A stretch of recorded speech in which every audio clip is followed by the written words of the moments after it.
that we was reacting to a video that was reacting to a video. Sorry about that.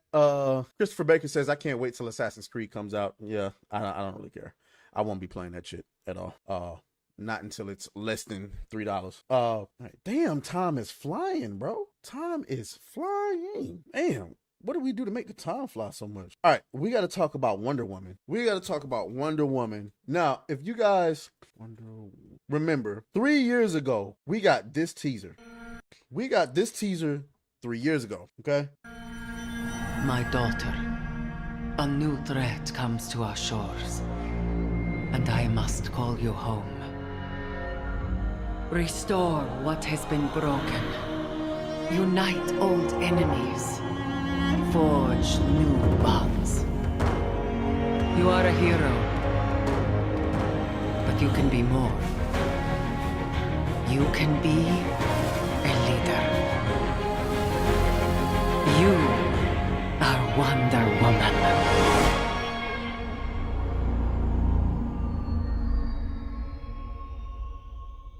This was supposed to be cold. Wonder Woman by Monolith Studios, the same studio that brought you Shadows of War and Shadows of Mordor.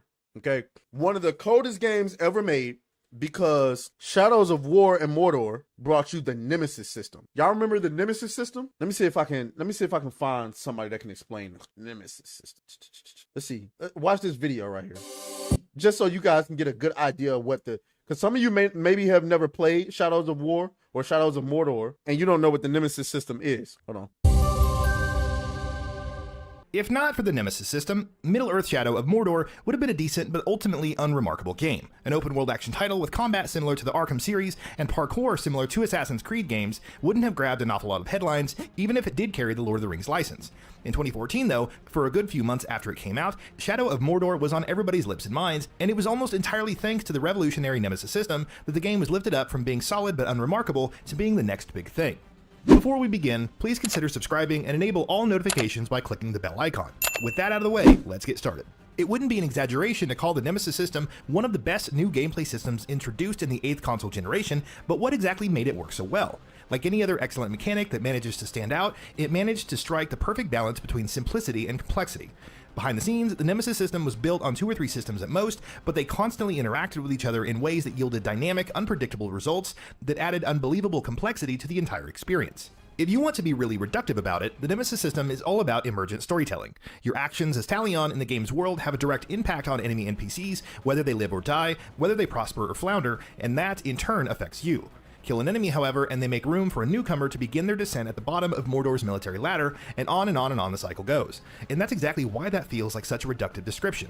Because that loop repeats unto itself again and again, constantly growing and expanding rapidly, and that escalation that is inherent to the concept ensures that in spite of that repetition, it never gets stale. It never got stale is like the prime example of it. You literally, you was fighting off Mordor's orcs, right?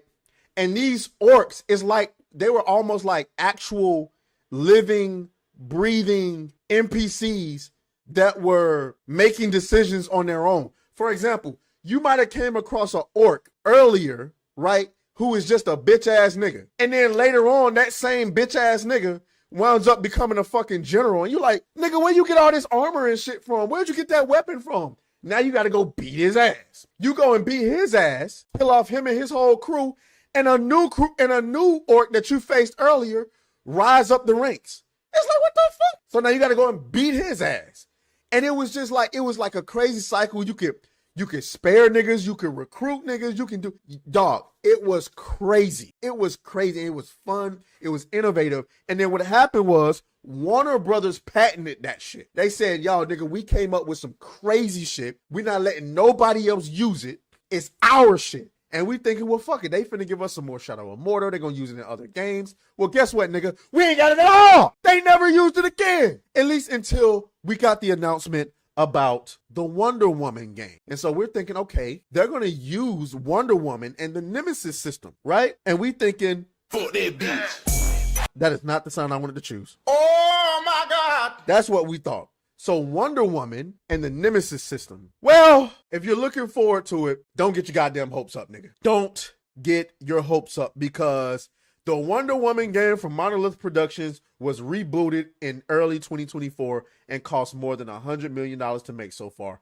Still years from release if it ever makes it to market. You just can't make this shit up. God damn it! You can't make this shit up! You can't make it up. How are you? I can't take this shit no more. Ooh, that Tennessee apple is crazy. I love it. I just can't take this shit no more, bro. How are y'all fucking this up, Warner Brothers? This is easy. This is easy. This is easy. How much you want to bet? How much you want to bet it's being rebooted? Either one, because they were trying to make it a live service game, or two, because they're trying to make it into a live service game. It's nasty work. It's nasty work. Let's get some audience reactions to this. It was obviously going to be ultra feminist, man hating woke fest, but since the world changed this year, they are reworking this like crazy and trying to salvage this game. I don't think that if it is a feminist fest, I don't think it's going to change. It either was a feminist fest and it's not going to change, or it never was a feminist fest. Take God of War, replace it with smoking hot Amazon, cash the checks. Do that. Give us that. Somebody said the Nemesis system would be better with Batman. Well, my guy, you do have a point. And because you have a point, it would seem, where is it? Where is it? Where is it? Where is it? Where is it? Where did it go? I just saw it a moment ago. Here we go. Here we go.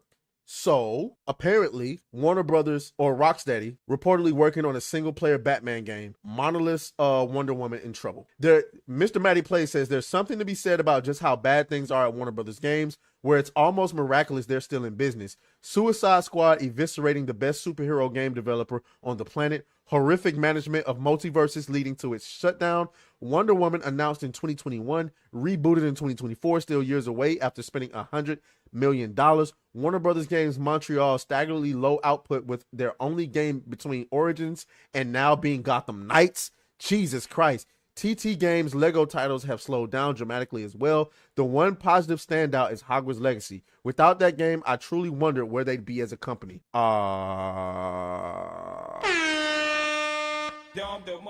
I'm sorry. There's nothing you can do about Warner Brothers other than play the clown horn. Oops, wrong sound. There's nothing you can do. I thought David Zaslav knew what he was doing. Apparently not. Or maybe by the time because David Zaslav took over in 2022, it's 2025. Maybe some of these things were just underway when he took over. But nigga, Mr. Matty Plays lays it out. Suicide Squad, Multiverses. Multiverses was a good game and they fucked it up. Wonder Woman, Batman, Gotham Knights was pathetic. And I played through that entire game on stream. It was hard, guys. I did not want to finish that game. And I love the Red Hood. But that game was just not fun to play. That's what you get for trying to turn it into a looter shooter, nigga. A fucking looter game. A live service looter game. Are you out of your damn mind? Are you out of your mind? Where is it? I put it up here, didn't I? Nope, I did not. Well, yep, I didn't put it up here. But either way, you're out of your mind, and that was weird. Weird. Yeah, it was weird. Okay. And let's be honest. I don't really have faith in the next Batman game either. The people that are working at Rocksteady now are not the same people that brought us to the epic Arkham series that we had before. It's just not it. It's just not it. Very disappointing, guys. Very disappointing. I wish that I had more to say, but I don't.